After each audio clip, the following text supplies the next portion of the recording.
લોકમત ન્યૂઝમાં આપનું સ્વાગત છે। પોર જિલ્લા પંચાયતના અપક્ષ ઉમેદવાર નયનાબેન પરમાર દ્વારા પ્રજાલક્ષી મુદ્દે એક મહત્વપૂર્ણ રજૂઆત કરવામાં આવી છે।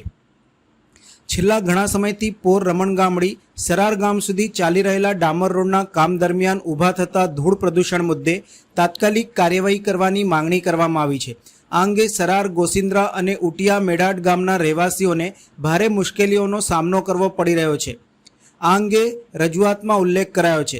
સાથે જ રોડનું કામ વહેલી તકે પૂર્ણ થાય તે માટે લેખિતમાં ફરિયાદ નોંધવામાં આવી છે। સરાર કાશીપુરા ગોસિન્દ્રા અને ઉટિયા મેઢાડ ગામના મોટાભાગના યુવાનો પોર જીઆઈડીસીમાં નોકરી માટે આવન જાવન કરે છે, પરંતુ રોડનું કામ લાંબા સમયથી ધીમી ગતિથી ચાલી રહ્યું છે અને માર્ગ ઉપર નિયમિત પાણીનો છંટકાવ ન થતો હોવાથી ધૂળનું પ્રદૂષણ વધ્યું છે, જે અકસ્માતનો ભય પણ ઊભો કરે છે। આ સમસ્યાને ધ્યાનમાં રાખીને સ્થાનિક લોકોએ અપક્ષ ઉમેદવાર નયનાબેન પરમારનું ધ્યાન દોરતા તેમણે તાત્કાલિક સંબંધિત અધિકારીઓને પ્રજાહિતમાં લેખિત રજૂઆત કરી છે।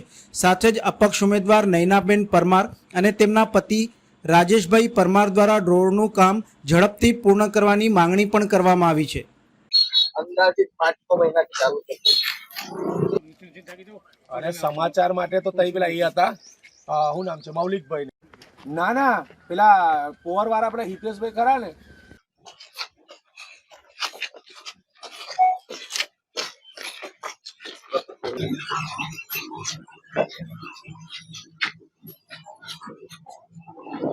છેલ્લા ઘણા સમયથી પોર કાશીપુરા અને રમણગામડી સરાર જવાનો રોડ થી લોકો ત્રાહિમામ પોકારી ઉઠ્યા હતા। ત્યારે હાલ સ્થાનિક સ્વરાજ્યની ચૂંટણી છે, 26 તારીખના રોજ મતદાન થવા જઈ રહ્યું છે। ત્યારે આજ રોજ અપક્ષના ઉમેદવાર જે નયનાબેન પરમાર છે એમના દ્વારા આજે સ્થળ મુલાકાત લીધી છે। ત્યારે લોકો દ્વારા એમને રજૂઆત કરવામાં આવી હતી કે આ કેટલા ઘણા સમયથી આ જે કામ છે ધીમી ગતિએ પોકળ ગતિએ ચાલી રહ્યું હોવાના આક્ષેપ લોકોએ કરેલા હતા। ત્યારે એનું એ વાતને ધ્યાને રાખીને આ નયનાબેન પરમાર દ્વારા જે લાગતા વળગતા અધિકારીઓને લેખિતમાં ફરિયાદ પણ કરવામાં આવી હતી।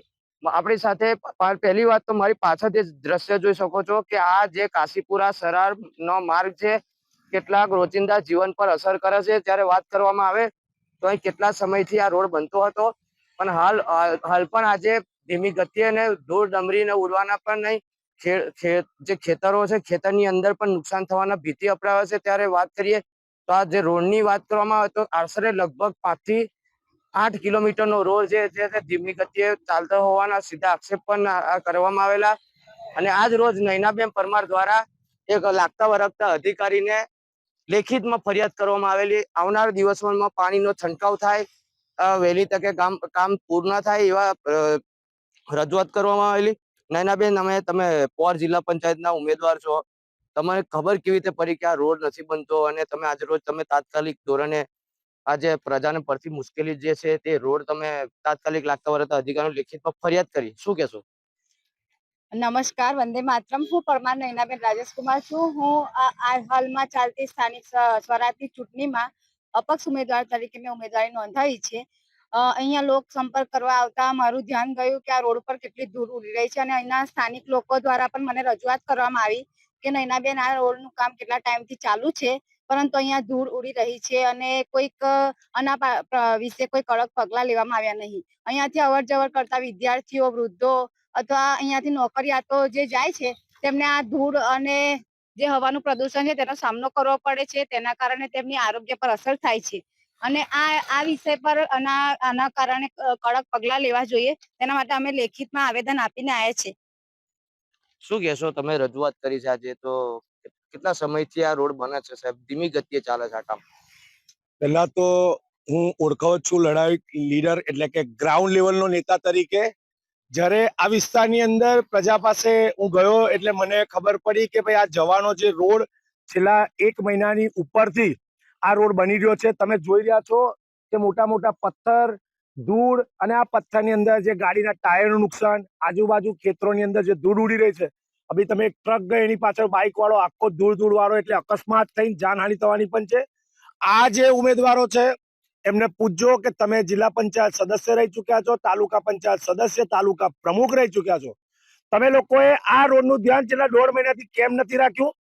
આ સ્થાનિક સ્વરાજ્યની ચૂંટણી હોય, સ્થાનિક સ્વરાજ્યની ચૂંટણીમાં જે કંઈક ગ્રાન્ટોની સિવાય પ્રતિનિધિનું કામ હોય છે કે સરકાર તરફથી આવતા રોડ રસ્તા એ વ્યવસ્થિત રીતે બને, એની બનતી ઘડીએ એનું ડાયવર્ઝન હોય કે કાં તો એની ઉપર નિયમિત રીતે રોજ પાણીનો છંટકાવ થાય, વ્યવસ્થિત રોલર થાય, એની ઉપર ડસ્ટ નાખવામાં આવે, વેડમીસ નાખવામાં આવે, અને કોઈ પણ ગાડી બાઇક વાળા કોઈ ગરીબ લાભ હોય માણસો એમની ગાડીને નુકસાન ના થાય, આ જોવાનું કામ પ્રતિનિધિનું છે. અમે લોકો પાસે વોટ માંગવા આ મુદ્દા પર જવાના છે. આવા મુદ્દાઓનું શું સમાધાન લાવવાના છે એના પર જવાના છે.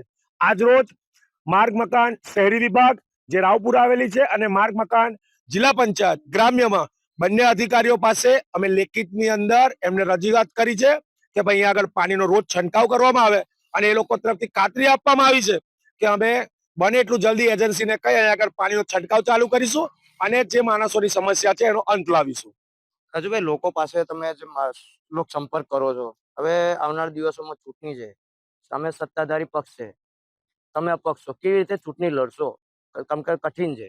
મારી પાસે પંચાયતનો 15 વર્ષનો અનુભવ છે. હું પોતે ચાપડ ગામનો સરપંચ રહી ચૂક્યો છું. હાલ પંચાયતમાં સભ્ય હોય, ગ્રાઉન્ડ લેવલ પર પબ્લિકને શું શું સુવિધાઓ જોઈએ છે મને ખબર છે. એ લોકોની ઈચ્છાઓ કેટલી હોય, રોડ રસ્તા, આધાર કાર્ડ, આયુષ્માન કાર્ડ, બધી આવાસોની હોય છે. જો અમે જિલ્લા પંચાયતની અંદર ઉમેદવારી નોંધાવવાનું ફક્ત એક જ કારણ છે કે ભાઈ પબ્લિક વચ્ચે જઈ પબ્લિકની જે કઈ યોજનાઓ છે ને સરકાર તરફથી આવતી ગ્રાન્ટનો લાભ લોકોને મળે, સાથે સાથે એ કામ પૂરેપૂરી તકેદારીથી થાય છે કે કેમ એ પ્રતિનિધિ તરીકે જોવાની મારી ફરજ બનવાની હોય, અને ફરજ ઈમાનદારીથી નિભાવીશું. એ બાબત પર મુદ્દાથી ચૂંટણી લડવા આવ્યા છે, નહીં કે ફક્ત મોદી સાહેબ અને અમિતભાઈ શાહ સાહેબના નામ પર વોટ લેવા. હું લોકોને મીડિયાના માધ્યમથી પૂછું છું કે તમે આ રોડ પર ધૂળ ઉડી રહી છે તો તમે મોદી સાહેબનો કોન્ટેક્ટ કરશો કે સ્થાનિક તમારા તાલુકા પંચાયત સદસ્ય કે તમારા તાલુકા જિલ્લા પંચાયતના સદસ્યનો? તમારા પ્રતિનિધિ એવા હોવા જોઈએ અને એવા માણસને વોટ આપો કે જેમની પાસે તમારે જવું ના પડે. જ્યારે હજુ અમે આ વિસ્તારની અંદર ફેરની ચાલુ નથી કરી એ પહેલા જયારે અમને ખબર પડી કે આ વિસ્તારની અંદર આ તકલીફ છે, તો અમે પબ્લિક પાસે વોટ માંગવા જતા પહેલા જે સક્ષમ અધિકારીઓ છે એમની પાસે જઈ એમને કડક ભાષામાં વાત કરી છે, અને તત્કાળ ધોરણે જ્યાં સુધી આ રોડની કામગીરી પૂર્ણ ના થાય ત્યાં સુધી કામ ચલાવ આ રોડ પર રોજ પાણી છાંટવામાં આવે જેથી એની ધૂળ ના ઉડે. આજે તમે જોઈ રહ્યા છો પથ્થર એકલા છૂટા પડી ગયા છે, એની અંદર ટાયરોને નુકસાન થાય છે, ગરીબ લોકોનું નુકસાન ના થાય એની માટે એમનું ધ્યાન દોર્યું છે, અને એમને ખાતરી આપી છે કે આ વસ્તુ ઝડપથી એનું સમાધાન થશે. રાજુભાઈ, પહેલા પોરના પ્રમુખ પણ રહી ચૂકેલા છે, જિલ્લા પ્રમુખ પણ ના રહી ચૂક્યા છે, હજુ પણ એવું લાગે છે કે જિલ્લા પંચાયતમાં વિકાસ અધૂરો છે. હવે આ વાત કેવું છે કે મારાથી ના બોલાય, કારણ કે એની પ્રજાએ નક્કી કરવાનું હોય છે કે તમે પ્રતિનિધિ કેવા ચૂંટ્યા હતા. ગઈ વખતે કદાચ તમે ભાજપના નામ પર એમને વોટ આપી દીધા હોય અને જીતાડી દીધા હોય, પરંતુ મારું કેવું એક જ છે કે જે પાછલા 5 વર્ષોમાં થયું તેનું પુનરાવર્તન ના કરશો. પાર્ટી જોઈને નહીં પણ ઉમેદવારને જોઈને વોટ આપજો, ઉમેદવારની વિચારધારાને જોઈને આપજો, ઉમેદવારની કાર્ય પદ્ધતિને જોઈને વોટ આપજો. નહીં કે ખાલી રીલ નહીં પણ આ રિયાલિટી ગ્રાઉન્ડ લેવલ પર તમે જુઓ, આ ટ્રક આવી રહી છે, પાછળ બાઇક ગઈ રહી છે, કેટલું પબ્લિકને કેટલી નુકસાન થઈ રહી છે. આ પ્રતિનિધિઓ આવે તો એમને આ પ્રશ્ન બિલકુલ જરૂરથી પૂછજો, અને શું કરવાના છે મોટી મોટી વાતો, પાકા ફોજદારીઓ બંધ કરો. જો આ તમે આ ધૂળ ને બધું જોઈ લો એટલે પાકા ફોજદારીઓ બંધ કરો, અને જે આ પ્રશ્ન છે જે વિસ્તારમાં આપણે મત લેવા જવાનું છે એનો જે આ મુખ્ય સળગતો પ્રશ્ન હોય એનું સમાધાન લાવવાની પબ્લિકને ખાતરી આપો, અને જે સક્ષમ અધિકારીઓને હોય એમને બાંહેધરી લો.